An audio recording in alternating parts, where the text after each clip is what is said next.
Hey, what's going on, everybody? My name's Anthony, and I just wanted to make this video. This is, if you've read the title by now, obviously, this is a video review of a side-by-side, really, comparison of Apple's Magic Keyboard and Zag's new Pro Touch with trackpad support. And I'm making this video because my dad's birthday just came about a few days ago, and I got him a new iPad Air 4. That's the iPad that I've had for about a year with the Apple Magic Keyboard. That's what I have. Well, instead of getting him the Apple Magic Keyboard, because as good as it is for $300, I didn't want to spend that extra amount of money. So I elected to go with Zag's new Pro Touch with trackpad support. It's a very similar product. It's fairly new, so there's not really any reviews that I've found on it thus far. And that became a little bit problematic. And the reason I decided to make this video is for those of you out there that are interested and trying to figure out, should you spend the extra money on the Apple Magic Keyboard or not, versus something like the Zag option. I'm here to tell you that, yes, you absolutely should spend the extra money, and there's many factors as to why. So first off, I'm going to show you the Apple Magic Keyboard and how good it is. So here's a screen recording that I'm running, and as you can see, I have trackpad support here on the Apple Magic Keyboard, and the good thing about the Magic Keyboard is there's no internal battery on the keyboard itself. It uses the smart connector option on the iPad itself, and it gets its power straight from the iPad. So it's really nice and convenient. It has a port on the keyboard on the left-hand bottom side of the keyboard itself, or you can plug in the charger to the iPad directly. What's nice about having that extra connector option on the left side of the keyboard is that it allows you to, say, charge the keyboard to charge the iPad from there, and then, say, throw in a USB-C adapter, which is what I'm using right now to link up my Rodecaster Pro so I can use my microphone. So I really like that, having that option. The Zag Pro Keys doesn't have that option. It has an external an external battery, and you have to charge it. It says in the fine print, the manual and stuff through the Zag website, that you can get about 3 to 6 months on a charge, and that's typical use about 2 hours a day. The problem with that, and this is the main caveat with the Zag keyboard, is the fact that you cannot it does not use the smart connectors. It uses Bluetooth. And I've had Bluetooth keyboards in the past with iPads in the past, before they introduced the trackpad support with iPad OS a year or two ago, and they've been fine. The problem with Zag's option, and you'll see when I do that screen recording and show you, it lags so badly.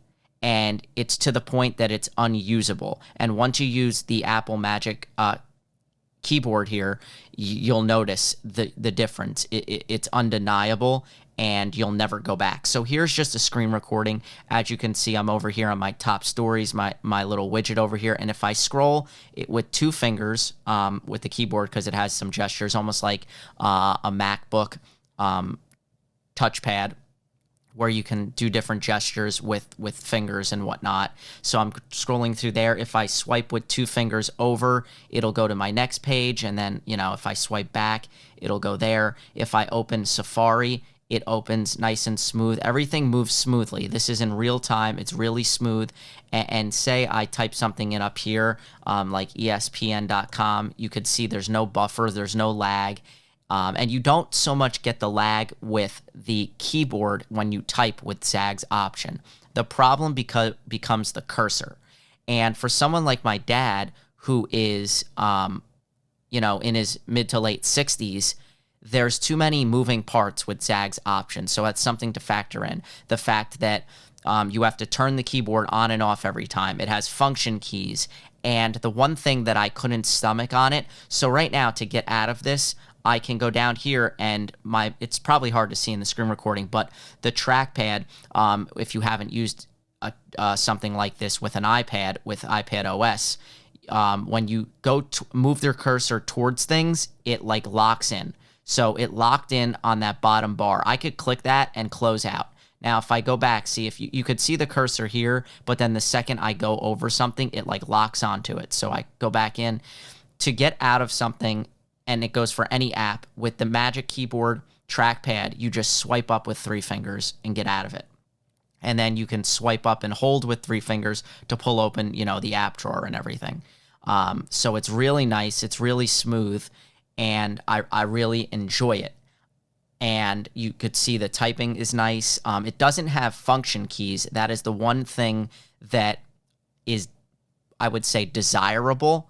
And the other being that with the Magic Keyboard, it's magnetic, so you can pull the iPad on and off, okay? But the drawback on that is you cannot use the iPad with a case to cover and protect the iPad. So it's a little bit of a drawback there. With Zag's option, you put it inside like a rubber case, and then it magnetically connects to the keyboard. So it does come on and off from the keyboard.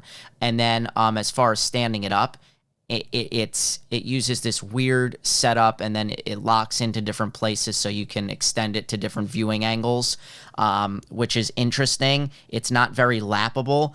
I mean, neither really is the Magic Keyboard, but you can use it more so in a lappable situation than you could with the Zag model. Now, Logitech does also make their own option, and the Touch Folio, I think it's called. It's been around for a while. That uses the proprietary technology from Apple, the connectors, okay, the magnetic connectors, the smart connectors. So I saw that as an option, a little more expensive than the Zag model. However, there's no way, the drawback with that one is there's zero way to remove it from the keyboard. It is fully connected with the keyboard and the case that it comes with. So if you want to use it to type, that's fine. Use it like a laptop, great. The second you want to flip it back and use it to watch Netflix or entertainment, stuff like that, you flip the keyboard back almost like a laptop, like one of those 2-in-1 laptops, and you flip the keyboard back, and then it stands up that way. The second you want to use it, say, to read or something of that value, to hold it, you have to flip the keyboard all the way back, exactly like a 2-in-1 laptop. So now you're holding it from the keyboard and the keys, which I do not like at all. So there's drawbacks on each of these models, but the worst drawback of all is Zag's model using the Bluetooth and the lagging on the keyboard with the touchpad, with the trackpad. So I really, I have to, really reiterate this and hammer this home that for the money, you are getting a great value and a great deal. It's Apple. You know their products are good. Of course, they're going to be expensive, but it's just so buttery smooth. The trackpad moves. There's zero lag. I mean, I could do anything I want. And really, the home run is the fact that I never have to charge this thing. It just always works. I connect it when I just throw the iPad right on there. It magnetically attaches, and boom, I'm good to go, and it just works. The keys are backlit. Everything's great. Like I said, the one drawback is the keyboard isn't as big, and maybe, there's more fatigue if you use it for long periods of time. There's no function row at the top. Those are the couple of drawbacks, but beyond that, there's really zero drawback. So I'm gonna now flip over and show you guys the screen recording with the Zag Pro Touch with trackpad support, so you guys can get a really good understanding of just how different that video compares. All right, so I've got the Zag Pro keys enabled. I had to go into my Bluetooth and reconnect it to my iPad since I had disconnected it for my dad. But here it is. And I don't want to harp too much on this and spend too much time because I don't want this video to be too long. I spent a little too much time before.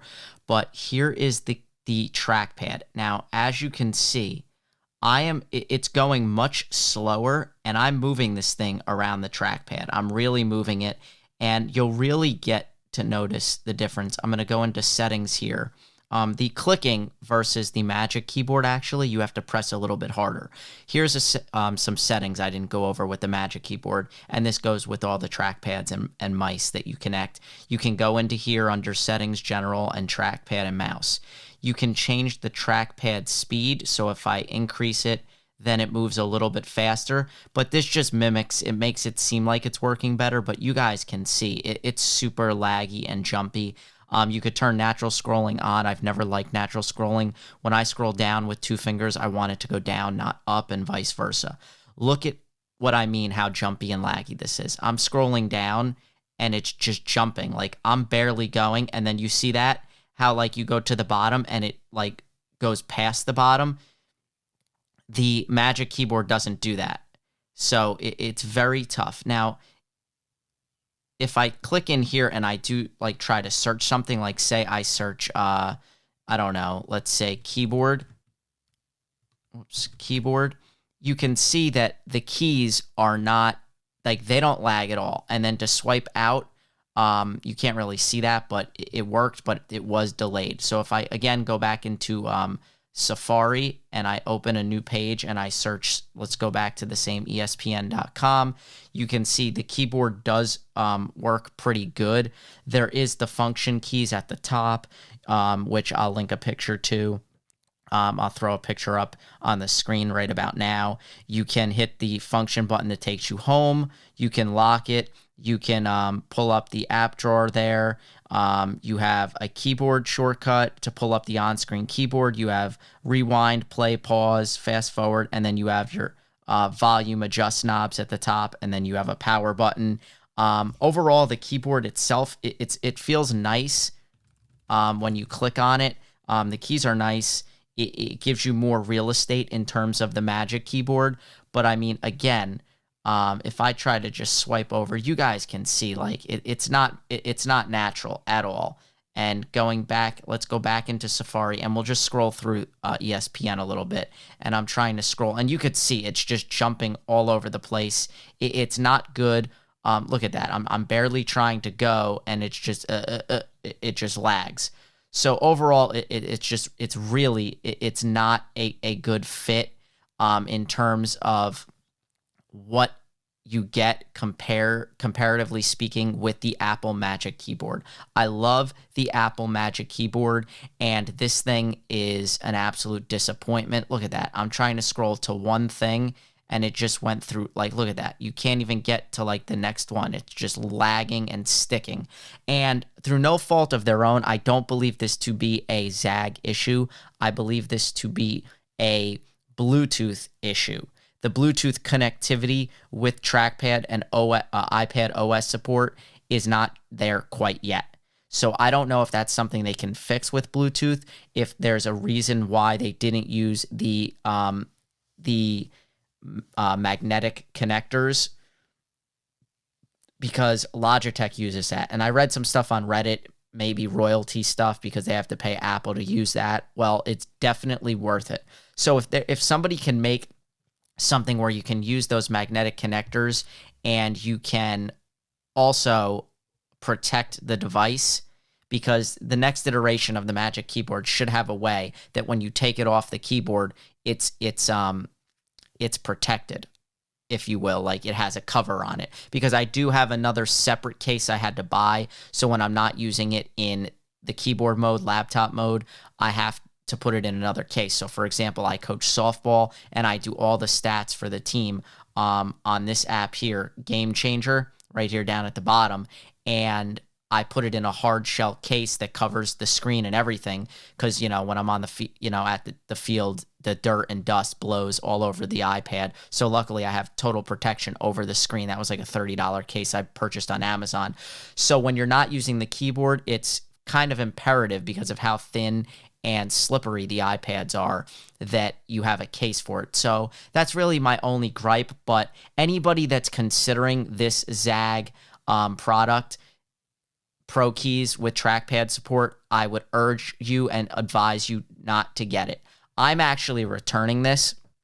and I got a little bit screwed. Zag's return policy is you have to pay for shipping. So I have to I spend $15 because they recommend insuring it as well. So I'm going to send this out probably tomorrow on Monday and ship it back to Zag and get my refund back because I'm just not happy with it. What I did do, for those not looking to pay the full $300 for the Apple Magic Keyboard, I went on eBay on my dad's birthday the night of when I realized this keyboard just isn't good and isn't going to work for him. And I was able to buy a Magic Keyboard for about $200. I got haggled with the seller, and I was able to get it down to $190, and then with tax it came to $202, which is way better than paying the full $300 through Apple. It was an open box item. It just came yesterday though, and it's perfect condition, perfect shape. I'm in New Jersey. It came from California and took just 3 days.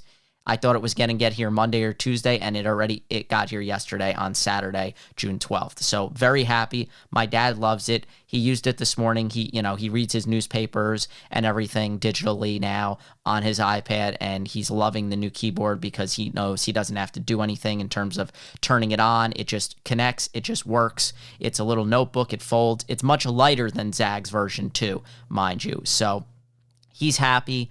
I'm happy. I lost some money on the Zag product, now having to ship it back. But overall, I'm glad that I went with the Magic Keyboard instead, and I'll be getting this shipped out tomorrow. So, in conclusion, to conclude this whole thing, I just want anybody that is in a similar situation to understand that going cheaper doesn't always mean better. And the Bluetooth technology isn't quite there yet in terms of trackpad support. So I urge you and I advise you to go with Apple's keyboard versus Zag or any others. I don't really know of any others out there besides the Logitech Touch Folio and this one. So there's probably some like knockoff Chinese branded ones on Amazon. But again, if they're Bluetooth, you're going to run into the same issue.